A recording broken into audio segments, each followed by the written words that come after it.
नमस्कार दोस्तों, मैं घनश्याम पंडित आपका स्वागत करता हूं हमारे इस न्यू ज्ञान सेंटर यूट्यूब चैनल में। मैं आज आपको कक्षा 10वीं का जो सेकंड टर्म एग्ज़ाम में दोस्तों जो सब्जेक्टिव का होने वाला है 40 मार्क्स का, उसका मैं आपको क्वेश्चन आंसर बताऊंगा दोस्तों। तो दोस्तों 1 से 7 तक मैंने बता दिए थे। जो अति लघुत्तरीय प्रश्न थे दोस्तों वो हमने बता दिए। अब चलिए दोस्तों आगे देखिए। लघु उत्तरीय प्रश्न किन्हीं 5 प्रश्नों के उत्तर दीजिए। तो देखिए 8वां नंबर क्वेश्चन, 1 एम्पियर की परिभाषा लिखें। किसी परिपथ में धारा की गणना करें यदि 500 कूलम आवेश 10 मिनट में इससे होकर गुजरता है।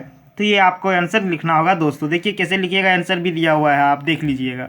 9वां नंबर देखिए, निम्नलिखित को स्पष्ट करें।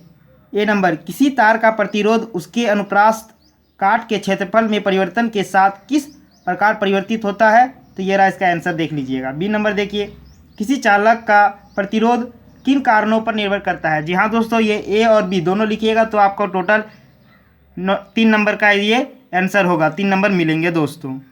10वां नंबर देखिए, विद्युत टेस्टरों तथा विद्युत स्त्रियों के तापमान अवयव शुद्ध धातु के बनाकर किसी मिश्र धातु के क्यों बनाए जाते हैं। जो बहुत ही मोस्ट इंपॉर्टेंट क्वेश्चन है दोस्तों, जो बार बार एग्जाम में पूछे जाते हैं, तो इसे भी आप पढ़ लीजिएगा। 11वां नंबर देखिए, 3 पर्यावरण हितैषी अभ्यास लिखे। तो पर्यावरण का जो हित में है उसे हितैषी कहते हैं, ठीक है दोस्तों। तो क्या है, प्लास्टिक के स्थान पर जूट बैग का प्रयोग करना चाहिए। दूसरा नंबर देखिए, प्रदूषण नियंत्रण। 3वां नंबर, रासायनिक उर्वरक का कम प्रयोग करना। तो ये 3 पॉइंट्स लिख दीजिएगा दोस्तों, आपको 3 नंबर मिल जाएगा। अब देखिए 12वां नंबर, समजात अंग से आप क्या समझते हैं, उदाहरण दे। तो समजात अंग 2 या 2 से अधिक जीवधारियों के ऐसे अंग उत्पत्ति के आधार पर समान होते हैं परंतु कार्य के आधार पर भिन्न होते हैं, समजात अंग कहलाते हैं। उदाहरण, मनुष्य के हाथ और पक्षी के डैन। ठीक है दोस्तों। 13वां नंबर क्वेश्चन देखिए, परितंत्र में अपमार्जकों की क्या भूमिका है। तो दोस्तों उसका उत्तर देख लीजिए। अपमार्जक पर्यावरण में पदार्थों के चक्रण में महत्वपूर्ण भूमिका निभाते हैं। यदि अपमार्जक ना हो तो पृथ्वी की सतह पर अपशिष्टों का ढेर लग जाएगा, सभी जीव भू रसायन चक्र बाधित होने लगेंगे, पर्यावरण का प्राकृतिक संतुलन स्थायी रूप से समाप्त हो जाएगा। तो बहुत ही इंपॉर्टेंट क्वेश्चन है दोस्तों, इसको भी देख लीजिएगा आप। 14वां नंबर देखिए, समजात की श्रेणी क्या है, उदाहरण के साथ समझाएं। तो ये भी पढ़ लीजिएगा दोस्तों। 7 से लेकर 14 तक का मैं आपको 5 ही प्रश्न का आंसर देना था। अब देखिए, दीर्घ उत्तरीय प्रश्न किन्हीं 3 प्रश्नों के उत्तर दे, इसमें केवल 3 ही प्रश्नों के उत्तर देने हैं आपको। तो 15वां नंबर देखिए, श्रेणी क्रम संयोजन को परिभाषित करें। एक विद्युत परिपथ में 3 प्रतिरोधक जिनके प्रतिरोध क्रमशः R1, R2 तथा R3 है को श्रेणी क्रम में जोड़ा गया है। विद्युत परिपथ का तुल्य प्रतिरोध के लिए व्यंजक प्राप्त करें। जी हाँ दोस्तों, इतना सारा इसमें करना होगा तो आपको टोटल कितना प्रश्न अंक मिलेंगे दोस्तों, 5 अंक। जी हाँ दोस्तों, इसमें 5 अंक करके मिलेंगे। 3 प्रश्न का आंसर आप यानी कि उत्तर देना है दोस्तों आपको। 16वां नंबर देखिए क्वेश्चन, दिए गए परिपथ आरेख में प्रतिरोधकों को R1, R2 तथा R3 के मान क्रमशः 5 ओम, 10 ओम या 30 ओम है तथा इन्हें 12 वोल्ट की बैटरी से संयोजित किया जाता है। तो ए परिपथ का कुल प्रतिरोध ज्ञात करें, फिर परिपथ में प्रवाहित कुल विद्युत धारा ज्ञात करें बी नंबर में, और फिर सी नंबर में प्रत्येक प्रतिरोध से प्रवाहित विद्युत धारा की परिकलन करें। जी हाँ दोस्तों, इसमें भी 3 A, B, C 3 याद करने होंगे तो 5 नंबर आपको दिया जाएगा।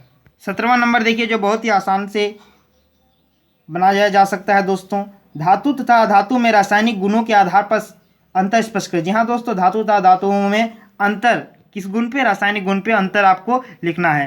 तो दोस्तों 5-6 पॉइंट लिख दीजिएगा, आपको 5 नंबर फिक्स है कि आ ही जाएगा दोस्तों। तो दोस्तों ये क्वेश्चन को बहुत ही इंपॉर्टेंट समझिए क्योंकि इससे क्वेश्चन एग्जाम में आते रहते हैं ये सब।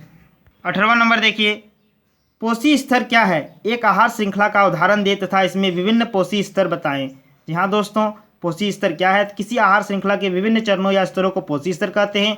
आहार श्रृंखला का उदाहरण घास, हिरण, शेर। जी हाँ दोस्तों, घास को कौन खाता है, हिरण। हिरण को खाया जाएगा, कौन खाया जाएगा दोस्तों, तो शेर। इस आहार श्रृंखला में विभिन्न पोषी स्तर निम्नांकित है। प्रथम पोषी स्तर घास है, यह उत्पादक है। द्वितीय पोषी स्तर हिरण है, यह प्रथम उपभोक्ता के इसी शाकाहारी भी कहते हैं। तीर्थ स्थल में कौन है? शेर हैं। यह उच्च मांसाहारी है। ठीक है दोस्तों, तो ये आंसर लिख दीजिएगा। 5 नंबर आप में इसको भी मिल जाएगा दोस्तों। अब ये देखिए लास्ट और आखिरी क्वेश्चन 19वां नंबर का। ये नंबर प्रभावी लक्षण से आप क्या समझते हैं? लिख दीजिएगा दोस्तों। संकरण के पश्चात प्रथम पीढ़ी में जो लक्षण दिखाई देते हैं उसे प्रभावी लक्षण कहते हैं। मेंडल के प्रयोग द्वारा कैसे पता चला कि लक्षण प्रभावी अथवा अप्रभावी होते हैं? तो समझाइए। तो ये भी आप दोस्तों लिख सकते हैं और उदाहरण के तौर पे समझा भी सकते हैं। देखिए तो दोस्तों जो 14 से 19 क्वेश्चन के बीच में है दोस्तों, इसमें केवल आपको 3 ही का आंसर देना है।